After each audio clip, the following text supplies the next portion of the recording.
दोस्तों आज हम बात करेंगे माइनर सेविंग अकाउंट के बारे में। अगर आप minor saving account Punjab national bank में खुलवाना चाहते हैं तो आप ऑनलाइन कैसे अप्लाई करेंगे, आपको किस किस डॉक्यूमेंट की इसमें जरूरत होने वाली है, स्टेप बाय स्टेप मैं पूरी जानकारी आपको इस वीडियो के माध्यम से देने वाला हूं। तो लास्ट तक वीडियो में बने रहे मेरे साथ। अगर वीडियो अच्छा लगे तो वीडियो को लाइक और शेयर जरूर करें। तो चलिए दोस्तों जान लेते हैं कैसे आप एक माइनर अकाउंट घर से ऑनलाइन अप्लाई कर पाएंगे। इसके लिए दोस्तों आपको पंजाब नेशनल बैंक की ऑफिशियल वेबसाइट पर आ जाना है, न्यू टैब ओपन करना है। न्यू टैब ओपन करने के बाद आपको यहाँ पे टाइप करना है pnbindia.in। जैसे ही आप यहाँ पे pnbindia.in लिख के सर्च करते हैं तो आपके सामने पंजाब नेशनल बैंक की ऑफिशियल वेबसाइट खुल के आ जाती है। आपको इस वेबसाइट का लिंक वीडियो के डिस्क्रिप्शन बॉक्स में मिल जाएगा, वहां से क्लिक करके आप सीधे इस ऑफिशियल वेबसाइट पे आ सकते हैं। तो दोस्तों जैसे ही आप पंजाब नेशनल बैंक की इस वाली ऑफिशियल वेबसाइट पे आ जाते हैं, आपको साइड में कुछ ऑप्शन इस प्रकार से खुल के आ जाते हैं। आपको थर्ड ऑप्शन ऑनलाइन सर्विसेज पे क्लिक कर देना है। तो चलिए मैं यहाँ पे क्लिक कर देता हूँ। जैसे ही आप इस पे क्लिक करते हैं तो साइड में कुछ अदर ऑप्शन आपके सामने खुल के आ जाते हैं। आपको सेविंग अकाउंट पे क्लिक कर देना है। जैसे ही आप सेविंग अकाउंट पे क्लिक करते हैं आपके सामने न्यू पेज खुल के आ जाता है। यहाँ पे आपको कुछ ऑप्शन दिखाई देते हैं, click here to open the online saving account without e sign. और सेकंड जो ऑप्शन है, process of opening online account submission form valid KYC documents. तो अगर आप डॉक्यूमेंट चेक करना चाहते हैं आपको किस किस डॉक्यूमेंट की KYC के लिए जरूरत पड़ने वाली है, तो आप यहाँ पे चेक कर सकते हैं। Process of opening online account, अगर आप प्रोसेस चेक करना चाहते हैं पूरा ऑनलाइन अकाउंट ओपन का तो यहाँ से आप चेक कर पाएंगे। अभी हम अकाउंट ओपन कर रहे हैं तो आपको सिंपली यहाँ पे क्लिक कर देना है। तो जैसे ही आप यहाँ पे क्लिक करते हैं उसके बाद इस प्रकार से पेज खुल के आपके सामने आ जाता है। Please select the branch where you want to open the account. तो आपको यहाँ पे वो ब्रांच चूज करनी है जहाँ पे आप अपना अकाउंट ओपन कराना चाहते हैं। तो सबसे पहले आपको अपनी जो स्टेट रहेगी वो यहाँ पे चूज कर लेनी है। उसके बाद आपको जो आपकी सिटी रहेगी वो यहाँ पे सिलेक्ट कर लेनी है। उसके बाद आपको जो आपके नज़दीक ब्रांच रहेगी वो चूज करके यहाँ पे फिल कर देनी है। उसके बाद आपको प्लीज सिलेक्ट अकाउंट टाइप, तो यहाँ पे डोमेस्टिक आपको रहने देना है। जो कस्टमर का नेम रहेगा आधार पे एक्यूरेट वो यहाँ पे डाल देना है। उसके बाद कस्टमर का जो मोबाइल नंबर रहेगा वो यहाँ पे चूज करके डाल देना है। उसके बाद कस्टमर ईमेल आईडी, जो कस्टमर की ईमेल आईडी रहेगी वो यहाँ पे आपको डाल देनी है। जो दो ऑप्शन है इसमें आधार सीडिंग का जो ऑप्शन है इस पे आपको टिक मार्क कर देना है। इसके बाद जो सेकंड ऑप्शन रहेगा, जो सरकारी योजनाएं हैं उनका जो लाभ है आपके अकाउंट में आ पाए, तो उसके लिए आपको इस सेकंड ऑप्शन पे भी क्लिक कर देना है। उसके बाद आपको सिंपली यहाँ पे कैप्चा कोड फिल करके और सबमिट पे क्लिक कर देना है। तो दोस्तों जैसे ही आप सबमिट पे क्लिक करते हैं उसके बाद आपके सामने इस प्रकार से पेज खुल के आ जाता है। Please enter TCRN number received on your mobile phone through SMS और ईमेल। तो आपके जो मोबाइल नंबर रहेगा जो आपने यहाँ पे फिल किया है उस पर आपका जो TCRN नंबर रहेगा वो चला जाएगा। तो वो आपको सिंपली यहाँ पे डाल के और सबमिट पे क्लिक करना होगा। तो यहाँ पे मेरे मोबाइल पे जो TCRN नंबर था वो आ चुका है, मैंने यहाँ पे फिल कर दिया। उसके बाद मैं सबमिट पे क्लिक कर देता हूँ। जैसे ही आप सबमिट पे क्लिक करते हैं उसके बाद आपके सामने फिर से एक न्यू पेज खुल के आ जाता है। यहाँ पे सबसे ऊपर आपको आपका जो TCRN नंबर रहेगा वो दिखाई दे जाता है। उसके बाद आपको कैंडिडेट की जो पर्सनल डिटेल है यहाँ पे फिल करनी है। तो सबसे पहले आपको टाइप ऑफ अकाउंट में चूज कर लेना है PNB जूनियर SF अकाउंट। जैसे ही आप यहाँ पे क्लिक करते हैं उसके बाद आपके सामने अकाउंट की लिस्ट खुल के आ जाती है। आपको सबसे नीचे जो PNB जूनियर SF अकाउंट है इसको चूज कर लेना है। उसके बाद आपको कस्टमर टाइप में यहाँ पे पब्लिक रहने देना है। उसके बाद आपको एग्जिस्टिंग कस्टमर में नो पे क्लिक कर देना है। यदि आप पहले से पंजाब नेशनल बैंक के कस्टमर हैं तो यहाँ पे यस पे क्लिक करके और कस्टमर ID भी डाल सकते हैं। उसके बाद आपको नेम में एज पर दी आधार जो कस्टमर का नाम रहेगा, जो कैंडिडेट का जो नाम रहेगा वो एक्यूरेट नेम यहाँ पे डाल देना है। इस बात का आपको ध्यान रखना है नेम में बिल्कुल भी गलती ना हो। उसके बाद आपको जो फादर उनका रहेगा, जो गार्जियन उनका रहेगा वो यहाँ पे डाल देना है। उसके बाद उनकी जो डेट ऑफ बर्थ रहेगी कैंडिडेट की वो यहाँ पे फिल कर देनी है। उसके बाद जो जेंडर है वो सिलेक्ट करना है और उनकी जो माता जी का नाम रहेगा वो यहाँ पे कॉलम में डाल देना है। उसके बाद एप्लीकेंट मैरिटल स्टेटस यानी कि वो मैरिड है तो यहाँ पे सिंगल ही रहेगा, यहाँ पे आपको सिंगल सेलेक्ट कर लेना है। उसके बाद जो उनका रिलीजन रहेगा, जो उनका धर्म रहेगा वो यहाँ पे क्लिक करके और सिलेक्ट करके चूज कर लेना है। उसके बाद आपको कैटेगरी यानी कि वो किस कैटेगरी से बिलोंग करते हैं, जो उनकी कास्ट है वो किस कैटेगरी में आती है वो यहाँ से चूज करके सिलेक्ट कर लेनी है। ऑक्यूपेशन में आपको स्टूडेंट चूज करके यहाँ से स्टूडेंट सेलेक्ट कर देना है। उसके बाद आपको एनुअल इनकम जो सबसे कम इनकम रहेगी वो यहाँ से चूज करके सिलेक्ट कर लेनी है। उसके बाद जो टोटल टर्नओवर रहेगा ये आपको खाली छोड़ देना है।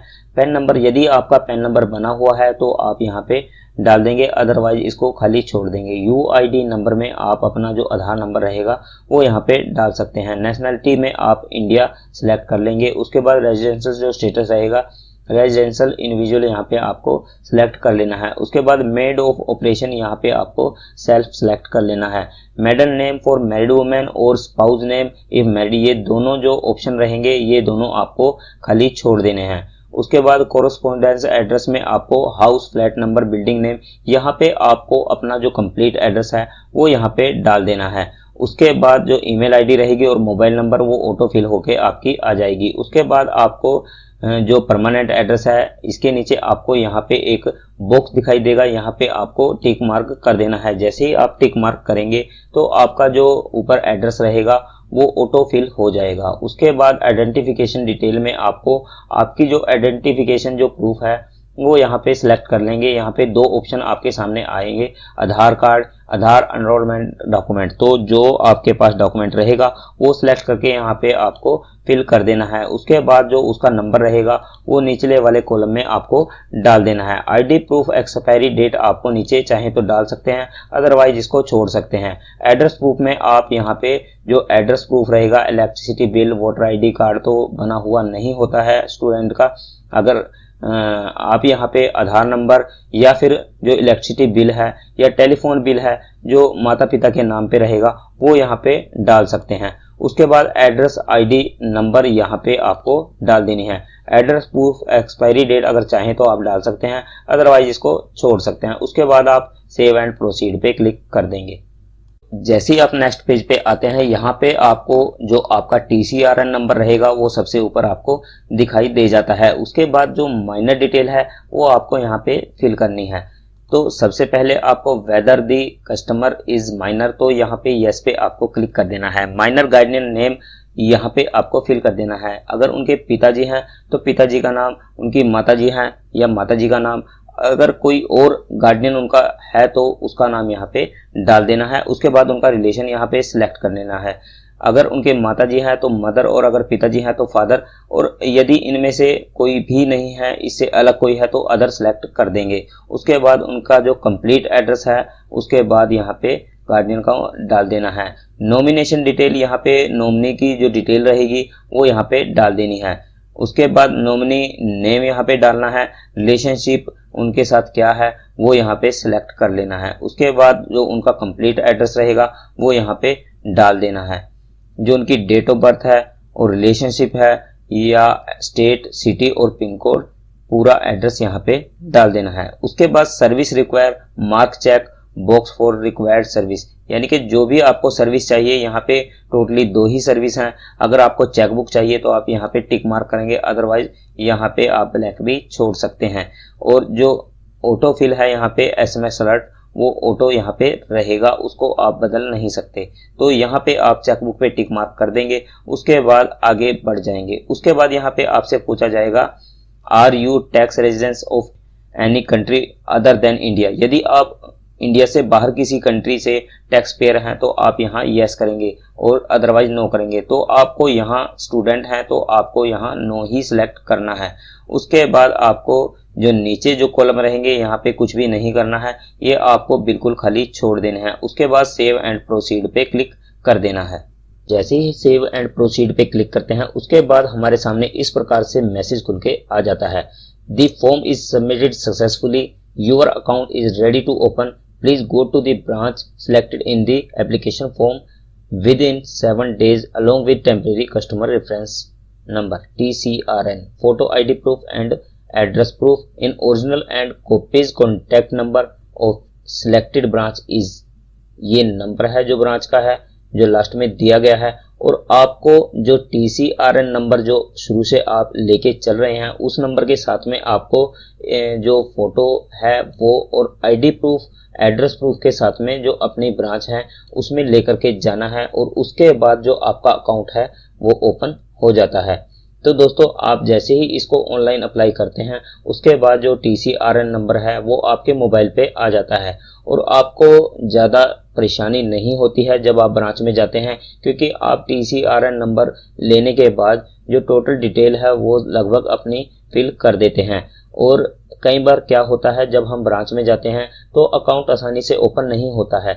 बहुत से जो कैंडिडेट हैं बहुत ज़्यादा परेशान होते हैं, उनका अकाउंट ओपन नहीं हो पाता है। तो इस प्रकार से अगर वो अकाउंट को ओपन करते हैं तो उनका अकाउंट बहुत जल्दी ओपन होता है और ज़्यादा परेशानी भी नहीं होती है। कई बार क्या होता है, हम बैंक में जाते हैं, उसके बाद जो बैंक का स्टाफ है वो साफ तौर पे हमें मना कर देता है कि अभी अकाउंट नहीं खुलेगा।